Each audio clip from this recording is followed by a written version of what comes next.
USA Warrior Stories is a not-for-profit organization designed to record, archive, and share videos of veteran stories, to help veterans make a connection with one another and to help us all better understand their sacrifices for our freedoms.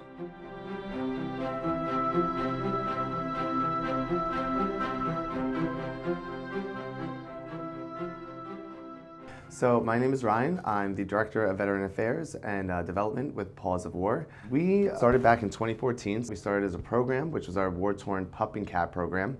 Active military members that were deployed would actually reach out to us and tell them that they fell in love with this stray cat or dog. From there, we would then go send our people over, rescue the animal, bring them to the closest veterinarian to get them a clean bill of health to fly them back here. From that program, it then transformed into this beautiful nonprofit organization that we offer so many different services and programs to veterans and also first responders and Gold Star family members as well. And our slogan is helping both ends of the leash. And it's truly rehabilitating that man or woman that suffers through PTSD or TBI and the dog that also suffered such a rough beginning of their life, you know, being stuck in that cage and not being fed and not being pet ever, you know, never being loved. You know, it's beautiful to see the transition of the veteran and the animal truly bond over and when they're in the training program, and they both are helping each other, and it's truly remarkable to watch.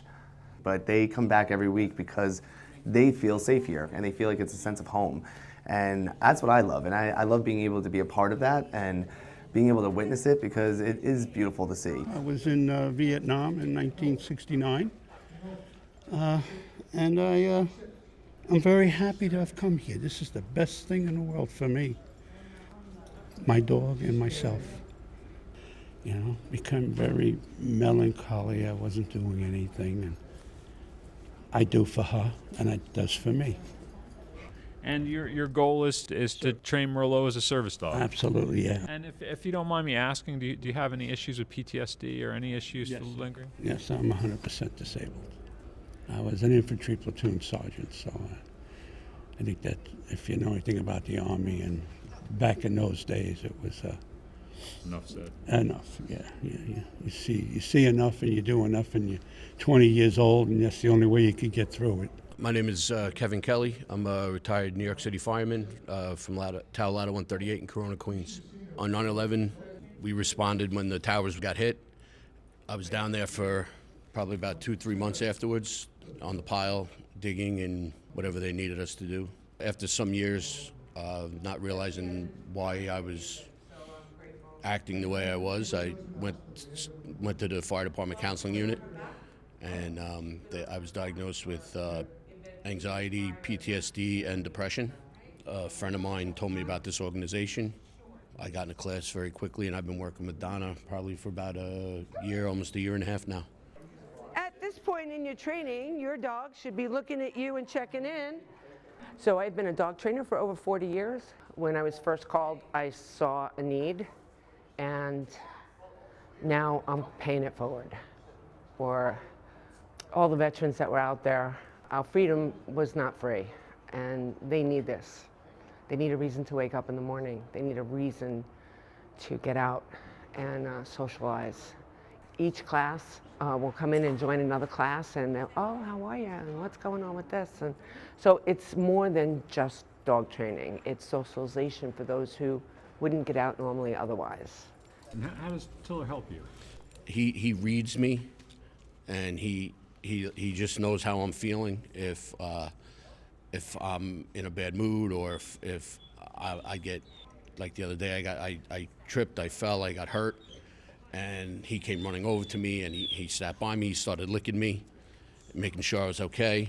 I don't know what I would do without him, I'll be honest with you. He's completely changed my life.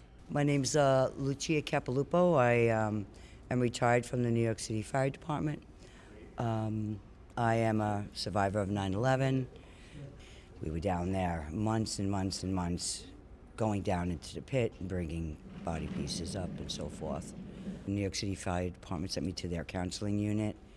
They, in return, diagnosed me with severe PTSD from 9/11. Somebody mentioned getting a puppy. I found Finley.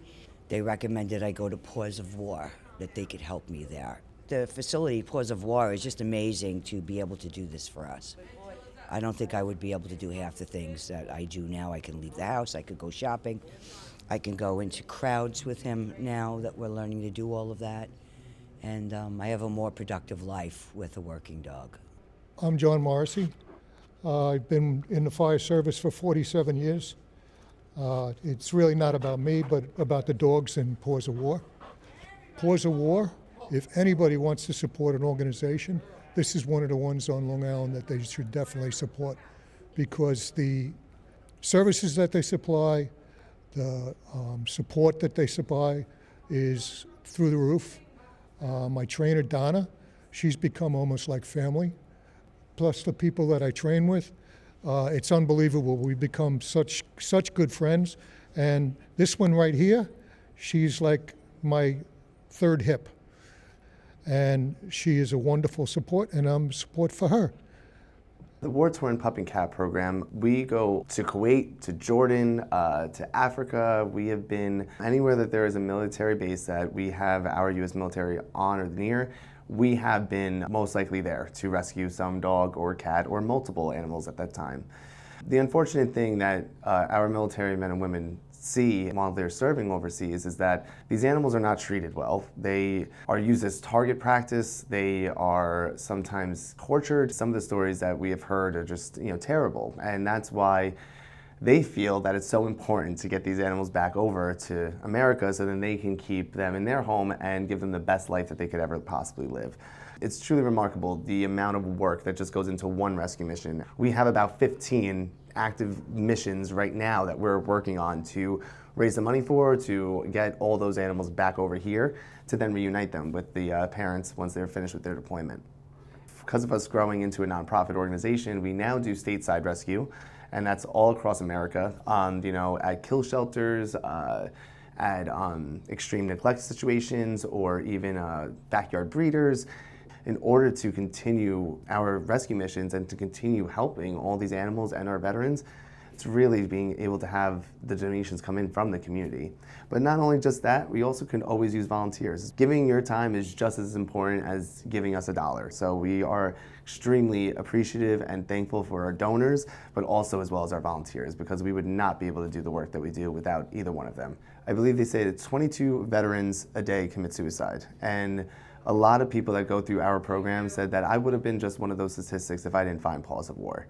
In the next 5 years, I would love to see us grow enough to where we would purchase our own building, where we would have a larger kennel, a bigger training facility where we can offer multiple trainings at once, in different rooms. And I think that's where I would love to see it to go. You can always visit us at our website, pawsofwar.org. You can fill out an application to volunteer with us. You can also make a financial contribution on our website as well.